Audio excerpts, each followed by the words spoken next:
Por esta ley vamos, luego de la derogación que en junio de 1976 hiciera la dictadura, vamos a incorporar a los feriados nacionales lunes y martes de carnaval. Esto arranca más o menos así. El carnaval es una fiesta. Para mí yo veo que el carnaval es pueblo, es gente, es alegría. Es una de los ritos que lo podemos registrar en todas partes del mundo. La característica principal por ahí es esto de la alegría, la risa, la burla y bueno, el uso del espacio público también es una característica importante, ¿no? El carnaval es un fenómeno global. Es la fiesta popular más celebrada en el mundo. Se festeja todos los años antes de comenzar la Cuaresma cristiana. Su principal característica es la permisividad y el descontrol. La historia de esta fiesta se remonta a varios miles de años. En Babilonia, en el año 2000 a.C., se festejaba el inicio de la primavera en honor al dios Marduk. Allí los festejos duraban 5 días. Todas las jerarquías eran suspendidas y las autoridades babilónicas eran subvertidas, al punto de que los sirvientes llegaban a darles órdenes a sus amos, comían sus comidas y vestían sus ropas. Al terminar los festejos, los subalternos perdían sus libertades y eran castigados con la ejecución. De este modo, el verdadero monarca comenzaba un nuevo periodo de su reinado, limpio y reconciliado con los dioses. En la antigua Grecia se organizaban grandes festejos en honor a Dionisios, dios del vino. Alrededor del 500 a.C., a mediados de febrero, tenía lugar un particular desfile de carros que simulaban ser barcos. Tras ellos, había una procesión donde se bebía y bailaba lujuriosamente y en la que había acceso a todo tipo de placeres. Momo es el dios del carnaval, proviene de la mitología griega, hijo de Hipnos, dios del sueño, y de Nix, diosa de la noche. Personificaba la burla inteligente, el sarcasmo y la crítica jocosa. Su actitud rebelde le valió la expulsión del Olimpo tras burlarse de la creación de los otros dioses. Dionisios en Roma recibió el nombre de Baco. Sus famosas bacanales aún hoy son recordadas. El Imperio Romano celebraba también las Saturnales. Al finalizar el invierno se veneraba a Saturno, dios del sol. Se celebraba la finalización de la siembra de invierno y por unos días los esclavos podían dedicarse a la recreación. El lema de esta festividad era vivir y dejar vivir. Mientras duraban las Saturnales, el orden social quedaba suspendido.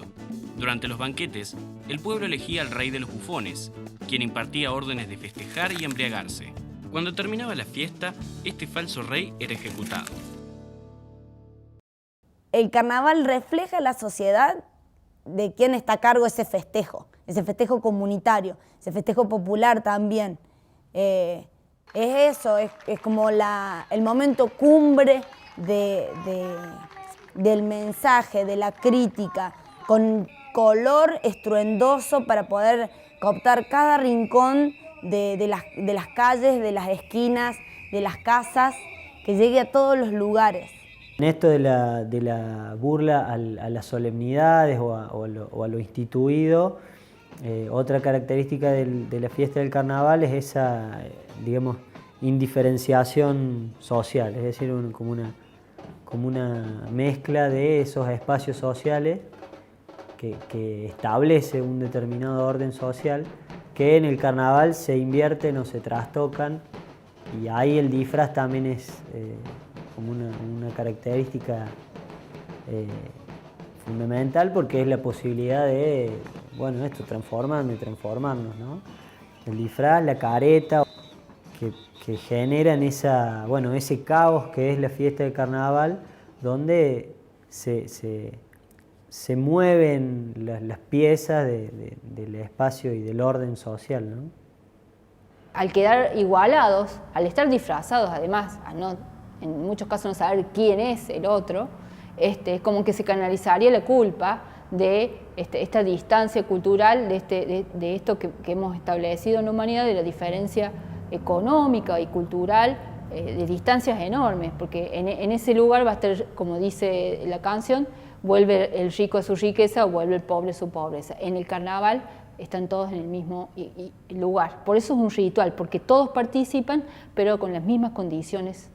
El carnaval como fiesta popular busca revertir el orden social, ese orden de todos los días, aunque sea en algunas sociedades un día, en otras semanas, cambiarlo, lo estatuido de siempre, jugar en un momento en el como si viviéramos de otra manera, comunicándonos desde otro lugar, jugando, ebrios todo el día, tocando los tambores.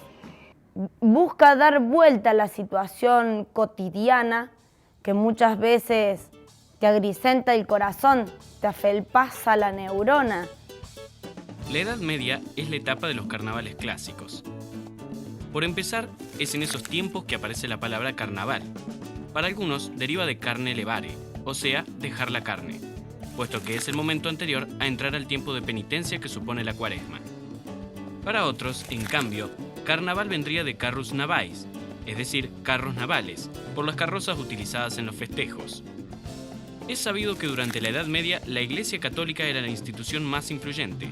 En esos tiempos, el carnaval se vivía como un momento de liberación, en el cual la gente disfrutaba de manera que, en ocasiones, escandalizaba a las autoridades eclesiásticas. Sin embargo, en el año 1264 se emite la bula Intransitatus, que permitía que las fiestas religiosas sean celebradas popularmente. Con esto, se legitimaban los festejos paganos y se les imprimía un carácter religioso. La Iglesia marca la agenda de los festejos. Los carnavales eran tan importantes que hasta el personal de la Iglesia se sumaba a ellos. En 1444, una circular de la Facultad de Teología de París indicaba: los festejos carnavalescos son necesarios para que lo ridículo, que es nuestra segunda naturaleza, pueda manifestarse libremente al menos una vez al año. El Renacimiento significó un florecimiento de carnavales vistosos, como el de Venecia y sus máscaras. En estos tiempos, además, se suman las figuras de Arlequín, Pierrot y Colombina a la simbología del carnaval. El carnaval llegó a Argentina de la mano de los conquistadores españoles allá por el año 1600. La fiesta se instala en Buenos Aires para luego extenderse al resto del país. Al igual que lo sucedido en Europa, el carnaval incorporó celebraciones preexistentes, generando una mixtura que le dio características propias.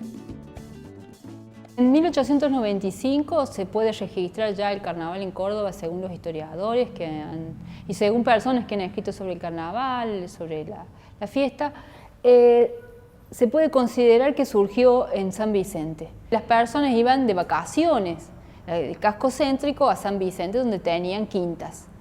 Y como los comerciantes de la zona querían que estirar un poquito más el periodo estival de vacaciones, de verano, empezaron a fomentar esto del carnaval, pues hacía que no volvieran a sus casas céntricas. En el barrio San Vicente de Córdoba, en el año 32, el interventor municipal en ese entonces, Belici, creo que es el apellido de este señor, que prohibió el carnaval el corso de San Vicente, ¿no? Que era un corso muy tradicional del barrio. El gobierno de esa época le corta la luz del Agustín Garzón para que no se hiciera el corso. Y el pueblo salió a la calle con vela, alumbrando con auto, y se hizo el corso de San Vicente. Y ahí donde viene se reprime la policía de la seccional. Y allí ocurre un hecho que un comisario toma a una persona y tiene un forcejeo con un cuchillo, con una arma. Entonces decide llevarlos a la comisaría y a ver cómo se resolvía el tema. Cuando se enteran que este señor había ido preso, se dirigen todos a la comisaría. Entonces hicieron su manifestación en la puerta de la sección quinta, y ahí donde sale la famosa frase de la República de San Vicente, donde uno de los manifestantes grita: ¡viva la República de San Vicente! Viva la República de San Vicente, proclamarse autónomos en cierta forma por haber transgredido esa decisión oficial que les prohibía la fiesta que era tan importante y que es tan importante para la comunidad de ese barrio, ¿no? Allí surge algo muy interesante que tiene que ver con las políticas libertarias, porque ya el carnaval era una cuestión de defensa. Ahí empiezan a entender el carnaval como una política o como lo que se llama hoy empoderamiento, como el sentido del ciudadano. No es el intendente que decide festejar el carnaval, es el pueblo que lo decide hacer.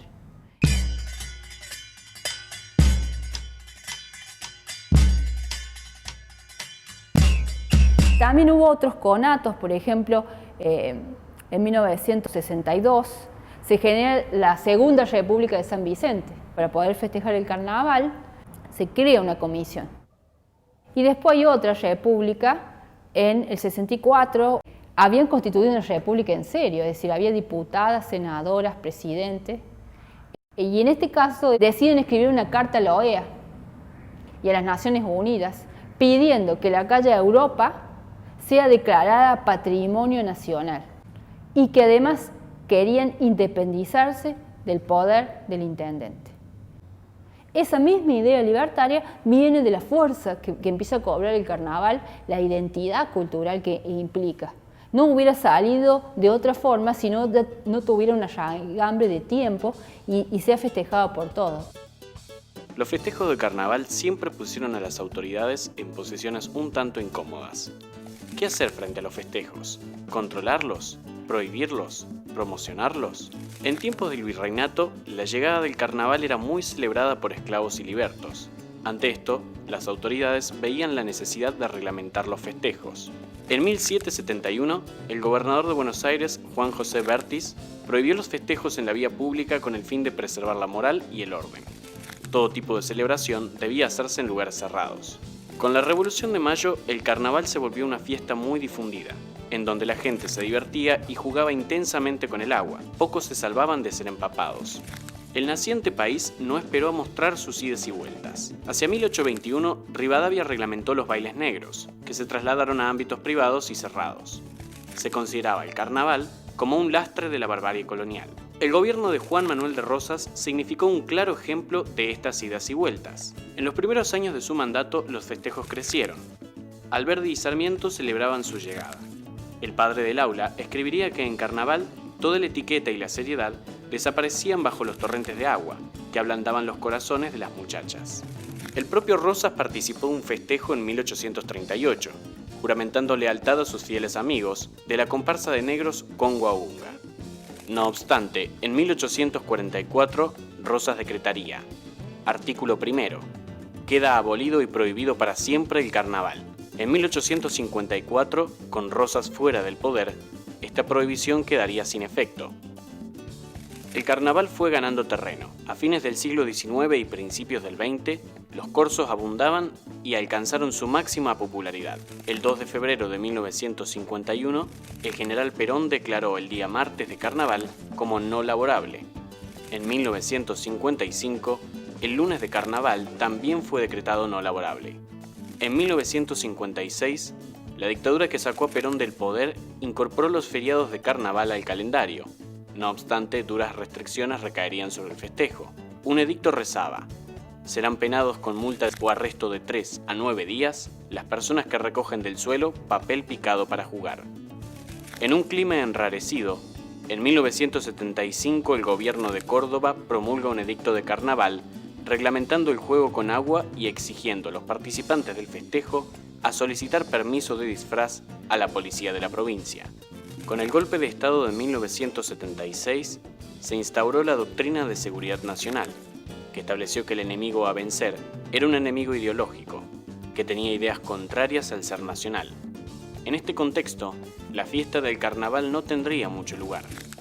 En nombre de la mayor eficiencia y productividad, un decreto de junio de ese año eliminó los feriados de carnaval. Las restricciones al festejo proliferaron a lo largo y ancho del país. La época que sacan el feriado, que restringen el carnaval, los militares, corsos acá en Córdoba no se pudo hacer más, no se hizo, se restringió, hubo tantos años sin corso acá. Se prohibió el carnaval y se persiguió a los murgueros porque no estaban pensando de la misma manera que la gente que estaba pensando y armando la estrategia y llevando a cabo la estructura de la dictadura hacia un único pensamiento que no era el de los murgueros. Digo, los milicos no estaban pensando en el arte como elemento transformador de una sociedad. en época de dictadura, para un gobierno totalitario, no es menor que la gente se reúna en la calle y se exprese. Entonces fue fundamental prohibir para la dictadura este tipo de expresiones y de manifestaciones culturales, ¿no? Carnaval tiene que ver con la ideología de la libertad y el proceso no tiene que ver con la ideología de la libertad, tiene que ver con la ideología de la opresión. Por eso es un proceso de reorganización nacional, de reordenamiento según las políticas del Estado, que es la supresión de los derechos. El carnaval es un derecho del pueblo, por eso recién hablamos de un ritual, es decir, es un derecho de la gente, es un derecho adquirido tradicionalmente en la historia. Que no quede que por decreto se puede prohibir una práctica social. Ha habido, como en el caso este que explicamos de San Vicente, de la República de San Vicente, porque por más que el intendente prohíbe el carnaval se hizo lo mismo. Pero nunca va a ser lo mismo. Es decir, siempre van a ir cortando, mitigando o disminuyendo el incentivo que significa que existe un feriado, el incentivo que significa la oportunidad de esos días libres para festejar una fiesta, para tener la fiesta en paz. El Ejército Nacional, junto con las otras fuerzas hermanas, están en plena persecución militar.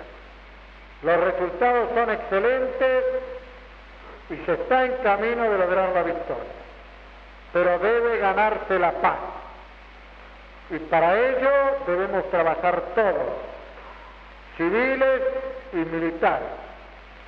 Como cuentan testimonios de murgueros y de agrupaciones vinculadas al carnaval, realmente hubo una, digamos, persecución a este tipo de manifestaciones y a la fiesta del carnaval, y significó una merma, digamos, en cuanto a los festejos. Si bien muchos festejos permanecieron y se siguieron haciendo, algunos corsos en algunos barrios. La época de la dictadura, tenemos, capaz que lo he vivido yo jovencito, y en esa época uno no se daba cuenta de lo que estábamos viviendo, pero veíamos cosas de que creíamos que era normal. Por lo menos de mi parte creía que era normal eso de que del toque de queda, de que no se podía andar con mascarita, no podíamos andar pintados, que no podíamos andar en la calle sin permiso de disfraz, porque había de época que teníamos que nosotros sacar permiso, ir a las comisarías, los pintaban los dedos y venían los prontuarios para poder salir disfrazados. Pero lo mismo nosotros hacíamos nuestro propio corso, salíamos a los barrios. Por eso te digo, no ha habido corso en esa época, pero salíamos de barrio en barrio, llevando nuestra cultura a los barrios para que no se perdiera.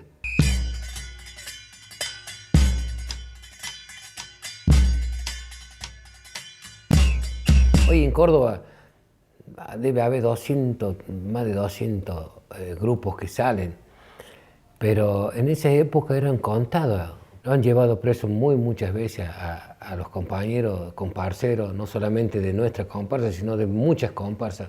Han sido llevados presos, maltratados, pero lo mismo salíamos. Y la rebeldía nuestra era seguir saliendo con toda la gente de todos los barrios. Y algo de eso se vio al volver la democracia. Y eso es lo que nosotros empezamos a mamar hace casi 11 años atrás, acá en Córdoba capital.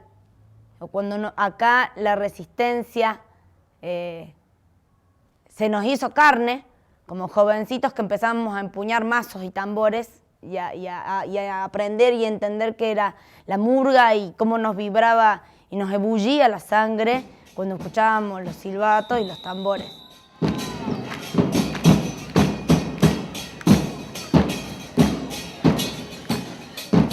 Creo que la organización y los encuentros entre las murgas y murgueros y murgueras ha sido la herramienta, ¿no?, de justamente juntarnos, encontrarnos, organizarnos. Me parece que los talleres son un ejemplo de eso y, por un lado, en muchos casos son espacios de militancia donde los murgueros a través de eso participan en la conformación de espacios culturales en los barrios, en la generación de producciones culturales en los barrios.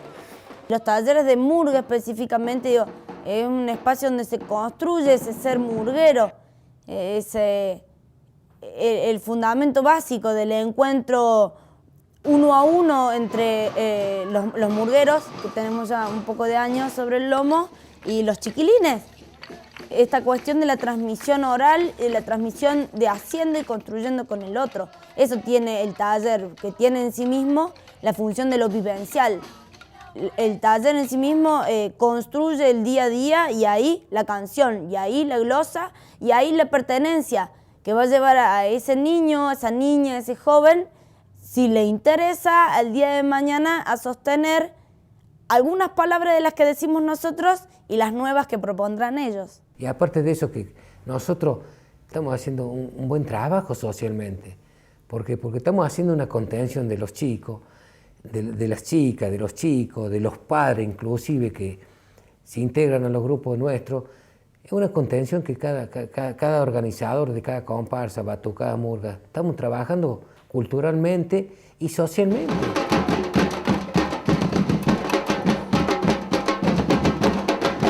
La murga es un género que nace en el carnaval, pero esto se ha expandido, digamos, y se manifiesta durante todo el año, porque ha ido adquiriendo, bueno, otro sentido en cuanto al por qué o para qué hacer murga, ¿no? Participar en manifestaciones, en luchas, en distintas luchas populares, en otros festejos que no son carnavales.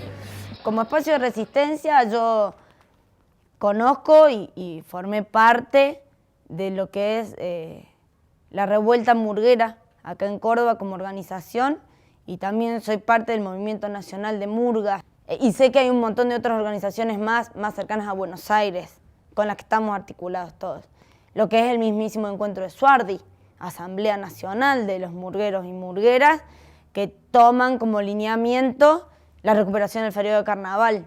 Pedir, reclamar y proponer al Estado y a los gobiernos que se restituyese en nuestro país el feriado, ¿no? ¿Y qué le parece, señor, si le volvemos a pedir al Estado de que nos otorgue un feriado, aunque sea para volvernos a encontrar y festejar, y que aparezcan los chicos tocando con los tambores y bailando demás? Ah, cuando colgábamos los banderines sobre la calle. Estaba lindo.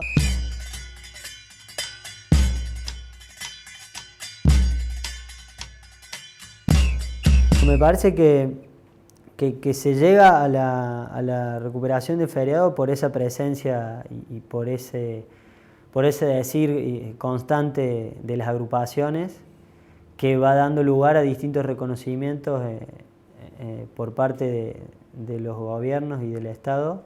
El feriado de carnaval se recupera por el pedido.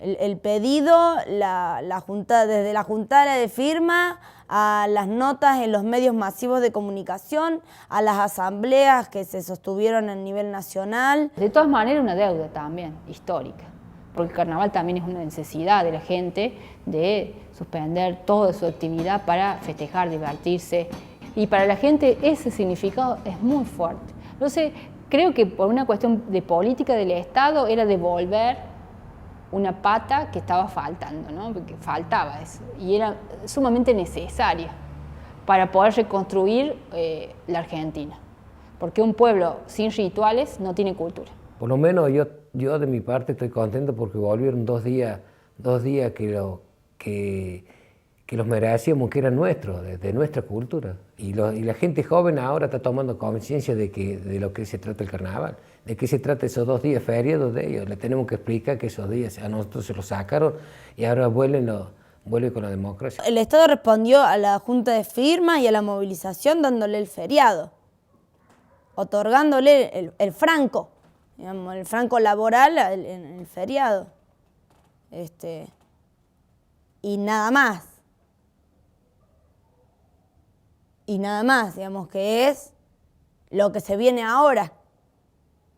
Es volver a pensar en cómo uno lo va a volver a resignificar y cómo nos vamos a reconocer como Estado, porque para mí también es eso, ¿no?